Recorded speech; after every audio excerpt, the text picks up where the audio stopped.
Hey, what's up guys? New video for you. We're going to have a comparison today of, as you can see, the Blackberry Tour 9630 on Verizon and the Blackberry Curve 8900 on T-Mobile. We're going to cover, let me see, today we're going to cover build quality, phone quality, which is the most important part because it is a phone, extra features, and we're going to come with a conclusion, guys. So before all that good stuff, we're going to get a quick overview on the phones. I don't know if you can see off the bat, we're going to have a very similar phone, guys. They practically look the same. On the left side, we're going to have the 3.5mm headphone jack, volume rocker, convenience key, which is defaulted to camera, and a mini USB to charge. The back, again, very similar. Got both 3.2 megapixel cameras. Both have that Blackberry logo. On the other side, we're going to have another convenience key. On the Tour, we're going to have the speaker grill. And we're going to have the speaker grill on the Curve. As you can see, the Tour's it's definitely bigger. Here are the phones, guys. I don't know if you can see. The Tour's screen looks bigger. In reality, they're the exact same screen. So we're going to cover build quality first. The Curve feels, and you can hear it, feels plasticky. There is a wiggle on the battery door. Side to side there really isn't. Top to bottom there is. Besides that, it's pretty good build quality. I mean, the keyboard is the only part that really feels plasticky. That's just the keyboard. Besides that, and the little battery wiggle, great quality device. I've had this one since launch day, which was February.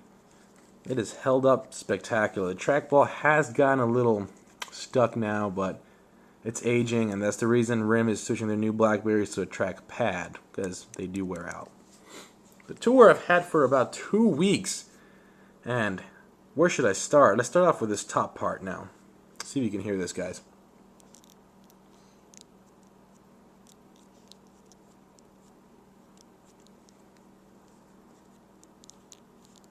I mean, if you do it on the Curve, nothing.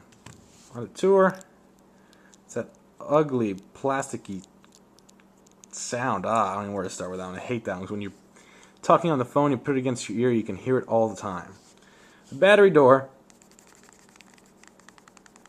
wiggles from side to side and top to bottom. Just a loose battery door. At times, you probably can't see it on the video. The screen does ripple. I don't want to do it too hard. I don't want to damage the phone. And yeah, overall, man, the build quality wise, I'm gonna go with the Curve. Just feels better. I've never had a problem with it. As a matter of fact, this is my second Tour, so that shows you the reigning champ in build quality. I think I have a weird feeling that RIM is not liking CDMA that much because the Storm didn't launch very well, very faulty software and the device itself, and the Tour, like I said, I'm out to my second one. I've had one of these since February, never given me a problem. Second one, and probably taking it back. So, alright, let's go ahead and cover phone quality. T-Mobile's 8900 runs on Edge, and the Tour runs on 3G. Phone quality wise, I'm going to go again with the Curve 8900. Verizon advertises their network as their best. At least in my house, I get 2 bars or 1 bar. It has no Wi-Fi. I've had several drop calls already in my house.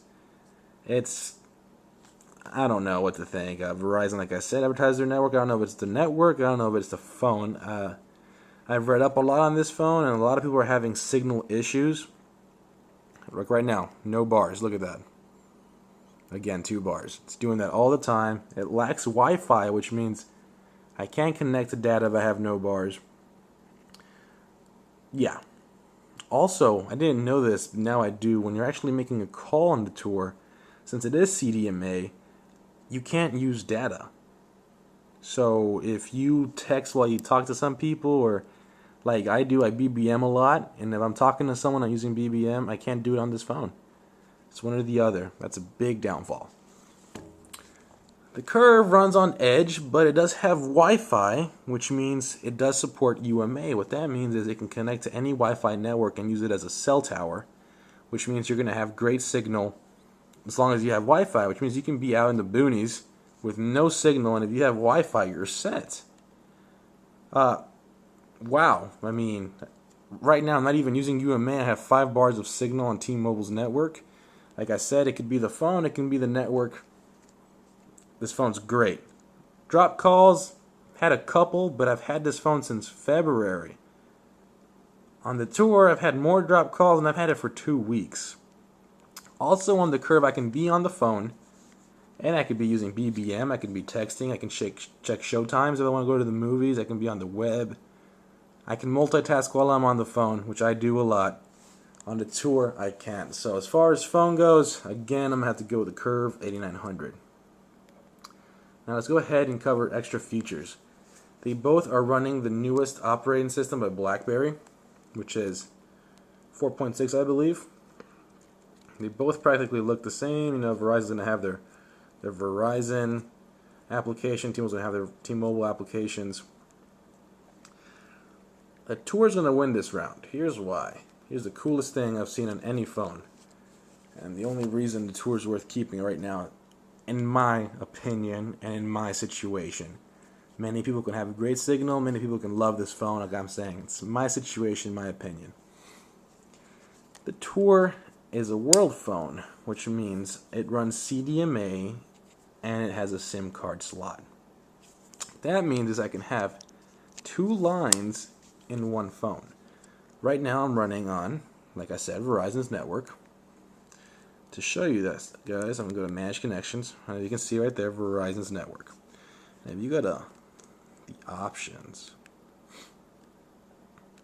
you can switch from Verizon's network to GSM. So let's go ahead and do that. It usually takes about 10 seconds. It took less. It's already there. I'm running on T-Mobile now. You can see T-Mobile. Good connections, T-Mobile. Now, T-Mobile is not supported with 3G, but I am running T-Mobile's network to show you guys. And this phone is unlocked.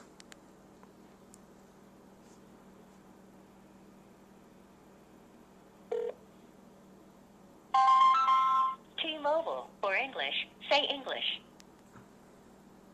Now that is, in my opinion, the coolest thing I've seen in any phone. But you can only have the Blackberry registered to one carrier, which means you can only have data through one carrier. T-Mobile only supports Edge on this phone.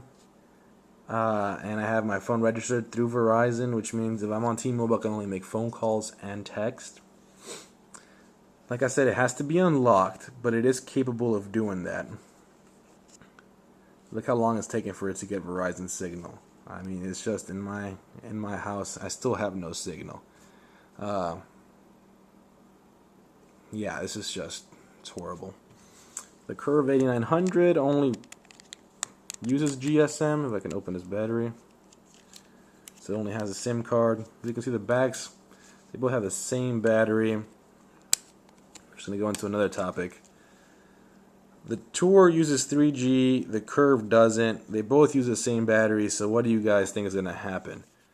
The Tour's battery life is by far a lot less than the Curve. On the Curve, I can go 2 days without charging it.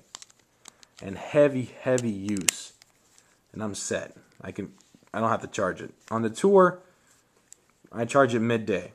Because it just dies on me. That's of the second charge. I've already taken down about almost half the battery. On second charge. On the Curve, one charge is still almost at full battery. So overall, guys, I believe I covered everything, unless I forgot. This is my first overview, guys, so thank you for bearing with me. In my opinion, the winner is a Curve 8900. I mean, it just works for me. Some people, I mean, if you have strong network coverage with Verizon, the Tour is definitely worth a look at. But to me, the lack of Wi-Fi, the bad build quality just added up. I will be taking the Tour back, that's for sure. And using the Curve as my primary phone. I'm looking forward to future BlackBerry devices. The 8520 Gemini is coming out of T-Mobile with the optical trackpad, which is definitely something cool.